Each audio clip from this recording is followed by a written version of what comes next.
folks. So now we're going to kind of shift gears a little bit and we're going to briefly talk about amnesia and forgetting. So, obviously, I don't have the ability to look through the screen and actually see what you're drawing. So, right now, if you can either choose to doodle very quickly in your notes, or you can go ahead and try to imagine what a penny looks like in your mind without using the next slide as a hint. So try right now, take a brief pause the video, and see if you can try to draw a heads up penny or imagine a heads up penny from memory. Go ahead and pause the video now. Okay, so hopefully you paused it. I hope you did. Or at the very least, you tried to imagine it. Here's what it actually looks like. And I have had plenty of classes try this in the past, and generally very few of them get it right. Now, what people find so surprising and so frustrating about this is that people deal with pennies on a pretty regular basis. Generally, anytime that money is changing hands, pennies are often given as change. And you've come into contact with pennies on a pretty regular basis. You know that Abraham Lincoln's on them, they usually have the year that they're minted, but you don't necessarily know the exact details of what information goes where. So it's really easy to something like this and think that your memory is really bad. The truth of the matter is that oftentimes you don't necessarily need to know where "In God We Trust" is on the penny to know that it's a penny. So it's really easy for us to forget things, but I'd really like to impress upon you that forgetting is an important thing that we need to be able to do. If we couldn't forget anything, our minds would be cluttered with far too much information that we don't need. And generally, you remember much, much more than you will ever forget. But what happens when you can't form new memories? And that's what we're going to talk a little bit about. That's what happens when you get a type of amnesia. We're going to move on to talk about amnesia very briefly. So, amnesia is a permanent impairment to some part of the memory system. Generally, it is going to occur because of some type of brain damage. In particular, brain damage to the medial temporal lobe the areas around your ears and just on the inside are areas where it's going to be probably the most critical. So there are two different types of amnesia. So first of all, we have what is known as retrograde amnesia, under which you are unable to remember any details learned prior to the amnesia. So what's kind of interesting, this is actually pretty common for people who are in really bad car accidents. They don't necessarily always remember all of the events up to the accident itself, which may have led to a mild concussion. When I was about 18 years old, I was in a pretty bad car accident myself. And I probably do not remember exactly why I made such a bogus driving mistake that I did. I got slammed by two cars making an improper turn, and to this day, I can't even tell you why I made that turn. Generally, I don't. And I don't remember why I did it. And I don't even remember how I got out of the car. Now, on the other hand, the main type of amnesia that we are going to talk about is what is known as anterograde amnesia. And this is when your previous memories are intact, but after a period of some type of brain damage, you are unable to form new long-term memories. So we're going to talk very briefly about the case of HM. HM is the initials for Henry Molaison. He suffered from medically intractable seizures and epilepsy. So he would get these incredibly debilitating seizures, and generally medication didn't really do much to fix them. So one of the things that was a pretty common thing to do at the time to treat seizures were temporal lobectomy, because oftentimes we will find that seizure activity starts because of overexcitement in the temporal lobe. So if you can remove the temporal lobe or parts of the temporal lobe, you can cut down on the severity of those seizures. So HM had what we call a bilateral temporal lobectomy. Both hemispheres of parts of his temporal lobe were removed, particularly the anterior portion and the medial portion. And so, one of the things that we ended up finding is that while it did cure HM of his seizures, his hippocampus was completely removed and damaged.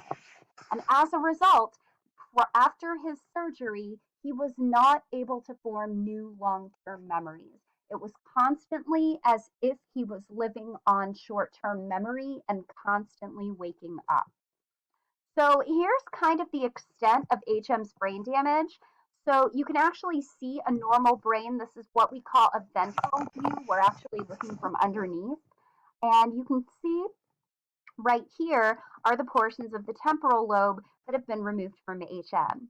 In particular, if we take a coronal cut of the brain, which is right here, you can actually see that the hippocampus is located just on the anterior. And you can see that in HM's case, those have clearly been removed. So what's actually kind of interesting, when I say that HM couldn't form new long-term memories, that is not entirely true. He could not form new declarative memories. He could not learn new facts, and generally, he could not form new episodic memories. So if a new doctor came in to meet him and then left and came back 5 minutes later, it would be as if HM was meeting that person for the very first time. So he couldn't learn new facts, he couldn't learn new episodic memories, but he could learn new skills and form new procedural or implicit memories. So one of the ways that we actually saw this with HM is what is referred to as a Tower of Hanoi puzzle. And I actually have one of these in my office. So you have these different discs of varying sizes, and the goal is to move all of these discs perfectly stacked from smallest to largest over to C. So you want to have this basic layout, but you want it on the peg labeled C. But there are a couple of rules. You can only move one disc at a time, and you can't put a larger disc on top of a smaller disc. So they would give this puzzle to HM. And the more that HM was exposed to the puzzle, the better his performance became. He didn't make as many mistakes, and it didn't take him very long to solve the puzzle. So the more that he did it, the faster he got at solving it and the fewer mistakes he made, which implies that he learned a new skill. However, if you asked him if he had done this before, he would say no. His memory of performing the puzzle is an episodic memory. His memory doing the puzzle, on the other hand, is a different type of memory. So actually doing the puzzle is procedural, but remembering that you saw the puzzle before is episodic. So HM would get better and better and better at this puzzle while claiming he'd never seen it before. So people with amnesia, they can actually remember explicit memories from before their surgery. So HM could remember his age that he was prior to the surgery. He can remember where he grew up, where he lived, any basic facts that he learned before the surgery, but he could not learn new facts that had occurred after the surgery, and he could not form new episodic memories that were formed after the surgery. So that is a really extreme case of forgetting. And thankfully, you and I do not necessarily have to worry about amnesia, but we are going to talk about forgetting because this happens to us a lot. Why does our memory fail us so often? And so this is something that Dan Schachter in particular has been really interested in. He actually refers to different things called the 7 sins of memory. And these are, we actually have a book. We have 2 of these in the library if you're curious. So that can include things like tip of the tongue, where you think you know the answer, but for whatever reason, you can't grab it right now. Distortion, persistence, because not being able to forget can be just as much of a disorder as never remembering at all, and absent-mindedness. you don't remember something because you weren't paying enough attention to it to begin with. So there are a lot of different ways that we can categorize memory failures. And what's especially interesting is that generally forgetting can happen at every stage of the memory process. So it can happen because of a failure of encoding, it can happen because of a failure of storage, and it can also happen because of a failure of retrieval. So when we talk about encoding failure, generally, this occurs because you weren't paying enough attention to that thing to begin with. Generally, you do not remember everything that you encode. If you are not paying enough attention to something, or if it's not relevant to you, if you're not going to pay attention to it, you will not remember it for later. And probably one of the best examples of that is the penny. We deal with pennies all the time, but we don't often pay too much attention to those finer details of the penny. We don't really focus on which way Lincoln is facing. We don't really notice if he's wearing a hat or not. We don't remember where the year that the coin was minted goes. We don't pay attention to those things. And because we weren't paying enough attention to begin with, those items will never get encoded. So encoding failure happens because we weren't paying attention in the first place. Storage failure occurs because our memory traces fade over time. So we're going to go back to Ebbinghaus and his research that he did with those really, really long lists of nonsense syllables. And so one of the things that Ebbinghaus did, we already talked about cases where he would repeat lists up to 64 times and see how much time it took him to relearn them on the next day. And we found that the more that you study something, the better your memory for it's going to be. But Ebbinghaus did another study. He actually took a list and he would learn it until he could recall it perfectly.